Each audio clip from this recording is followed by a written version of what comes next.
Friends, welcome back to Shri cooking channel. இன்னைக்கு வந்து விடிய காலையில் 5 மணிலேருந்து என்னோட டே ரொட்டீன் வந்து ஸ்டார்ட் ஆயிடுச்சு.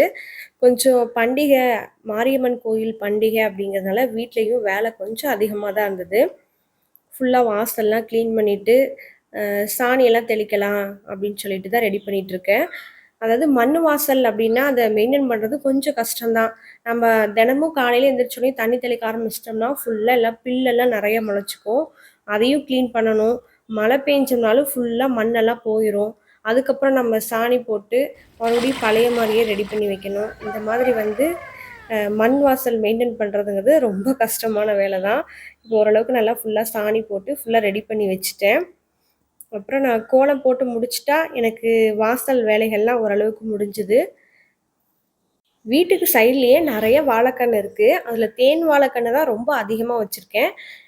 ஒரு வாழைத்தார் வந்து நல்லா பழுத்திருந்தது. மேலே இருக்கிற ஒரு சீப் மட்டும் நல்லா பழுத்திருந்தது. அந்த மேலே இருக்க பழத்தையெல்லாம் ஃபுல்லாக குருவிங்கலாம் கொத்தி ஒரு மாதிரியாக பண்ணிடுச்சு. சரி, இதுக்கு மேலே விட்டோம்னா மற்ற பழங்களையெல்லாம் இது வந்து கொத்தி வேஸ்ட் பண்ணிடும் அப்படிங்கிறதுக்காக அந்த வாழைத்தாரை மட்டும் வெட்டிடலாம் அப்படிங்கிறதுக்காக வெட்டிகிட்டு இருக்கேன். வாழைத்தாரை வெட்டினோனையும் அந்த வாழை மரத்தையும் கையோட வெட்டி போட்டணும்னு சொல்லுவாங்க. அதனால் அதையும் வெட்டி தூக்கி தூரமாக போட்டுடலாம் அப்படிங்கிறதுக்காக தான் வெட்டிகிட்டு இருக்கேன்.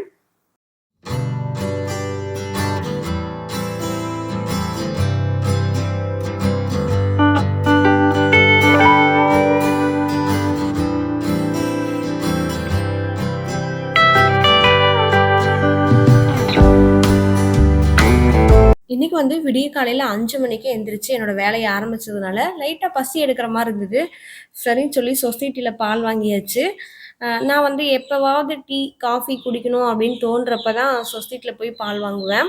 அந்த சொசைட்டியில் பால் வந்து கொஞ்சம் கூட தண்ணி கலக்காமல் அவ்வளோ நல்லாயிருக்கும்.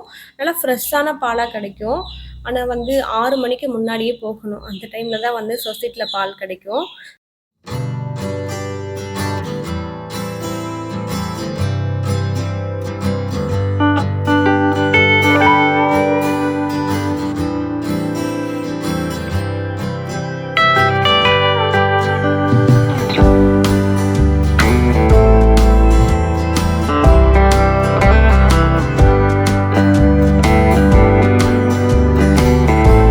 தம்பி வந்து எப்பவுமே வெறும் பால் மட்டும்தான் குடிப்பான். அதனால அவனுக்கு வெறும் பால் மட்டும் ஊற்றிக்கலாம் அப்படின்னு விட்டாச்சு.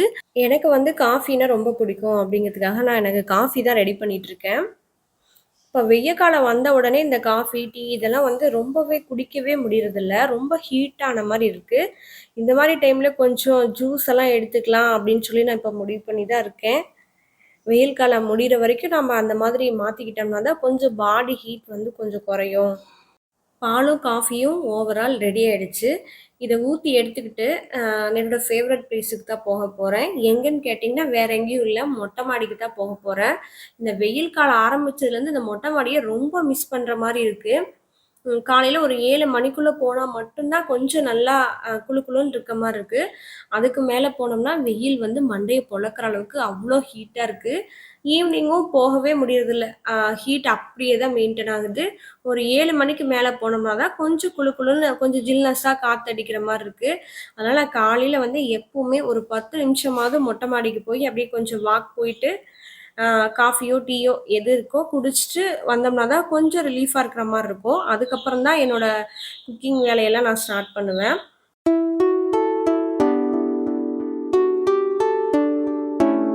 இன்னைக்கு வந்து மதியத்துக்கு மேலே கோயிலுக்கு போகணும். மாரியம்மன் கோயில் பண்டிகை அப்படிங்கிறதுனால. அதனால் காலையில் சிம்பிளாக சாம்பார் வச்சிடலாம். சாம்பாரும் ஏதாவது பொரியலும் பண்ணிட்டோம்னா கரெக்டாக இருக்கும் அப்படிங்கிறதுக்காக நான் சாம்பார் வைக்க தான் ரெடி பண்ணிகிட்ருக்கேன். 1 டம்ளர் அளவுக்கு பருப்பும் ஒரு 5 டம்ளர் அளவுக்கு தண்ணியும் சேர்த்துருக்கேன். இது கொதிக்கிறதுக்கு முன்னாடியே நம்ம விளக்கெண்ணெய் சேர்க்கக்கூடாது. நல்லா கொதிச்சு நுர பொங்கி வரப்போ விளக்கெண்ணெய் சேர்த்தோம்னா தான் அதிகமாக பொங்கி வராமல் இருக்குன்னு வச்சுங்களேன். நானும் ஒரு சில டைமில் ஸ்டார்டிங்லேயே விளக்கெண்ணெய் சேர்த்து பார்த்தேன். ஸ்டார்டிங்கில் விளக்கெண்ணெய் சேர்த்தோம்னாலும் அடுப்பு ஃபுல்லாக நாஸ்தி ஆயிடுது. ஆனால் இந்த மாதிரி நல்லா பொங்கி வர டைமில் நம்ம விளக்கெண்ணெய் சேர்த்தோம்னா அந்த பொங்கி வர்றது வந்து அடங்கிடுது. அப்படியே அந்த எண்ணெய் வந்து அதை அடக்கிடுது. ஒரு கட்டி பூண்டு, ஒரு 2 தக்காளி சேர்த்துக்குவாங்க. 1 ஸ்பூன் அளவுக்கு மஞ்சத்தூள், 1 ஸ்பூன் அளவுக்கு சீரக மிளகு சேர்த்துடலாம். இங்கே பருப்பு வெந்துட்டு இருக்கிறப்பயே சாப்பாட்டையும் வச்சிடலாம் அப்படின்னு சொல்லி நான் குக்கரில் க்ளோஸ் பண்ணி வச்சுட்ருக்கேன். இது ரெண்டும் வேகிற டைமில் காய்கறியை கட் பண்ணிக்கலாம். சாம்பாருக்கு தேவையான அளவுக்கு காய்கறி கட் பண்ணிக்கலாம் அப்படிங்கிறதுக்காக தான் எடுத்து வச்சுருக்கேன். குளிர்காலம் அப்படிங்கிறதுனால நான் ஃப்ரிட்ஜ் வந்து யூஸ் பண்ணவே இல்ல. இப்ப வெய்ய காலம் ஆரம்பிச்சிருச்சு. இனிமே தான் யூஸ் பண்ண ஆரம்பிக்கணும். அதனால காய்கறி எல்லாம் வெளியில வச்சிருக்கிறதுனால லைட்டா வாடின மாரி தான் இருக்கு. ஃபுல்லா காம்பெல்லாம் கிள்ளி போட்டுட்டு, கழுவி அதுக்கப்புறம் கட் பண்ணிக்கலாம் அப்படின்னு சொல்லி காம்பெல்லாம் கிள்ளி போட்டுட்டு, டேபிள கிளீன் பண்ணிட்டு இருக்கேன். இப்ப காய்கறிலாம் நல்லா கழுவி எடுத்துட்டு வந்தாச்சு.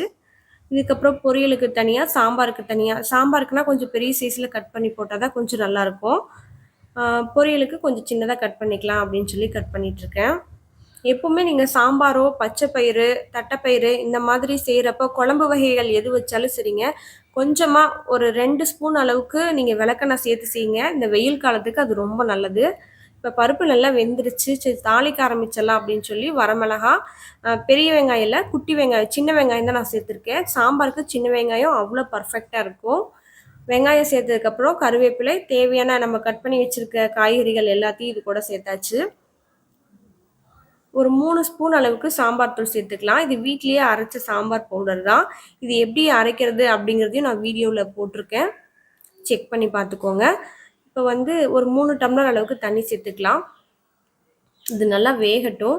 3/4 வாசி வெந்துருச்சு. இதுக்கப்புறமேட்டு நம்ம வேக வச்சு எடுத்து வச்சிருக்க பருப்பு கூட இதை சேர்த்துடலாம். இந்த டைம்ல உங்களுக்கு சாம்பார் வந்து திக்கா வேணும்னா அதுக்கு தகுந்த மாதிரி குறைவா தண்ணி சேர்த்துக்கோங்க. நல்லா தண்ணி மாதிரி வேணும்னா அதிக அளவுல தண்ணி சேர்த்துக்கலாம். இது வேகிற டைம்லயே வந்து பொரியல் செஞ்சிடலாம் அப்படின்னு சொல்லிட்டு பக்கத்துலயே எண்ணெய் ஊற்றி கடுகு போட்டுட்டேன். கொஞ்சமா வெங்காயம், வரமிளகாயும் கருவேப்பிலையும் சேர்த்ததுக்கப்புறம் பூசணிக்காய் பொரியல் தான் பண்ணுறேன். அதனால குட்டி குட்டியாக பூசணிக்காயெல்லாம் கட் பண்ணி எடுத்து வச்சிட்டேன். இது நல்லா வெந்ததுக்கப்புறம் இது கூட பூசணிக்காயை ஆட் பண்ணிக்கலாம். பூசணிக்காய்க்கு ஒரு சிலர் வந்து சர்க்கரை சேர்த்து செய்வாங்க. அது ரொம்ப டேஸ்ட்டாக இருக்கும். நான் இந்த டைம் வந்து சர்க்கரை சேர்த்தாம தான் செய்கிறேன்.